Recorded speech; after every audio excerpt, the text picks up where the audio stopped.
ఇక్కడ దొరికే రకరకాల దోశలు మన కాకినాడలో ఎక్కడ దొరకమావా. ఇడ్లీ అంటే ఇష్టం లేని వాళ్ళు కూడా వీళ్ళ తవా బాటర్ ఇడ్లీ ట్రై చేస్తే ఫ్యాన్ అయిపోల్సిందే. 30 ఫుడ్ ప్లేస్ ఇన్ కాకినాడ 18 లో మనం హైదరాబాద్ లో కుమారి దగ్గరికి వెళ్లకుండా కాకినాడ ఉన్న కుమారి దోశకు వచ్చేసాం.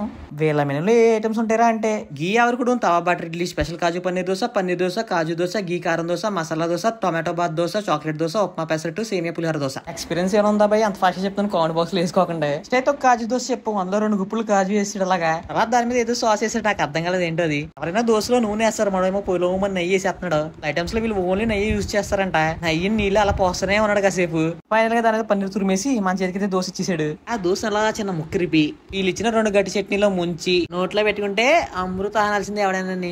ముక్కలో జీడిపప్పులు అలాగే నెయ్యి ఫ్లేవర్ టేస్ట్ అయితే మాత్రం అదిరిపోయింది మామ. ఆ చిన్న కూడా టేస్ట్ చేసి అదిరింది అన్నయ్య అన్నాడు. నెక్స్ట్ వీళ్ళ దగ్గర ఫేమస్ అయిన తవా బాటర్ ఇడ్లీ చెప్పేసాం. గట్టి చట్నీ వేసి ప్లేట్ చేతికిస్తే దాన్ని నోట్లో వేస్తాం అనమాట. ఇన్ని కొత్తిమీర చెట్లు పెట్టుకుని తింటే నాకైతే మ్యాడ్ అనిపించింది టేస్ట్ మాత్రం. మన పొట్ల ఫుల్ అయిపోయింది. ఇంకా గీ ఆరుకోవడం, స్పెషల్ కాజు పన్నీర్ దోశ పార్సల్ చెప్పేసాం అనమాట. మెయింటైన్ చేసే క్వాలిటీ వీళ్ళ ఫుడ్ లోనే కాదు వీళ్ళ ప్యాకింగ్ లో కూడా తెలుస్తుంది మామ. దీని అడ్రస్ వచ్చేసి ఆర్టీఓ ఆఫీస్ రోడ్ నుంచి స్ట్రైట్ కి వెళ్తే లెఫ్ట్ లో ఉంటది. కానీ రోడ్ ఉంటాయి. గూగుల్ మ్యాప్స్ లో కుమార్ దోశ అని కొట్టి అడ్రస్ పెట్టు. అలానే మరిన్ని ఫుడ్ వీడియోస్ కోసం మన పేజ్ ని ఫాలో కొట్టు.